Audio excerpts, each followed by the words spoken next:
The announcement for Until Dawn has finally come out, and please believe me, the game is going to release in North America on the 25th, most PAL countries on the 26th, and UK and Ireland on the 28th. And honestly, with how everything is going on with Until Dawn, I mean, like, to be perfectly fair, it is actually really interesting.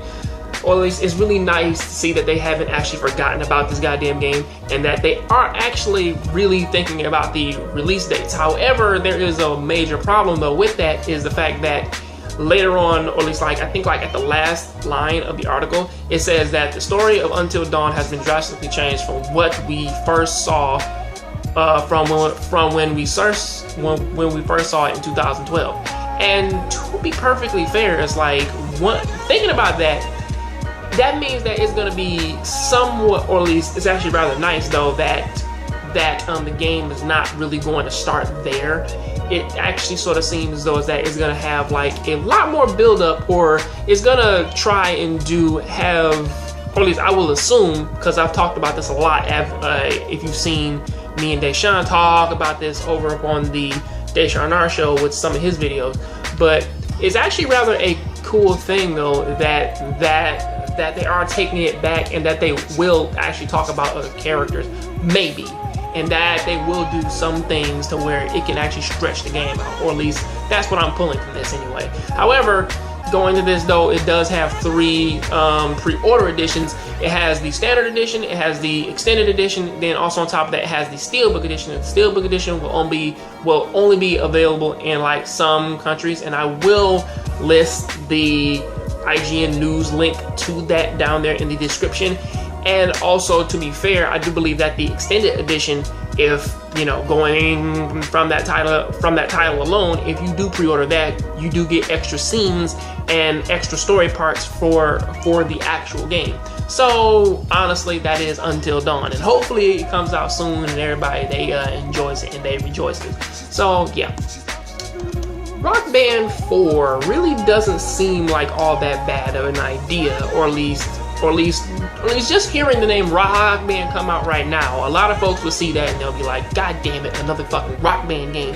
But either way, it would actually be pretty cool though if they actually took the story mode and actually did what they did for the sports games and actually added in like a rags to riches mode, to where, you know, or at least like a varied campaign mode, to where you actually see a character start off and grow and become something which that you want to be. Which, to be perfectly fair though, it is actually really cool though to sort of look at it and be like, okay, I have a character that I want to make a lot of money with. I want to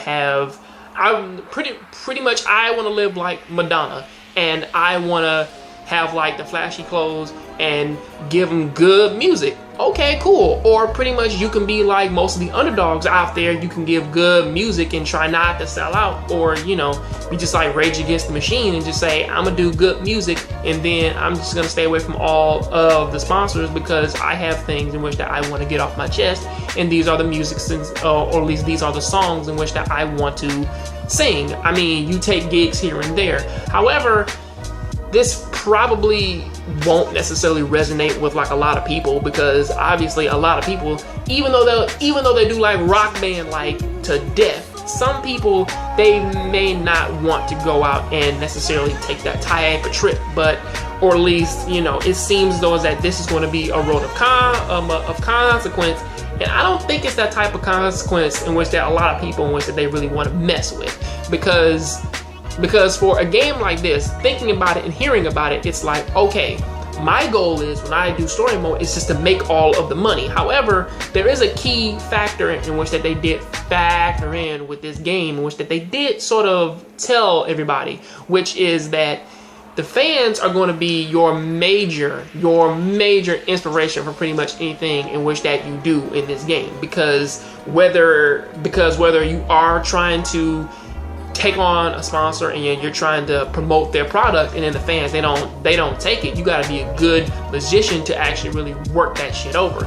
And also, it still runs into the whole thing of like, if you do take on sponsors and then you do bomb like at a song or at least like at a gig, who really knows how that's really going to play? And from what I can take from this doesn't seem to be one of those games in which that you can, if you fuck up somewhere, you can just redo it all over again. It doesn't seem like that kind of game.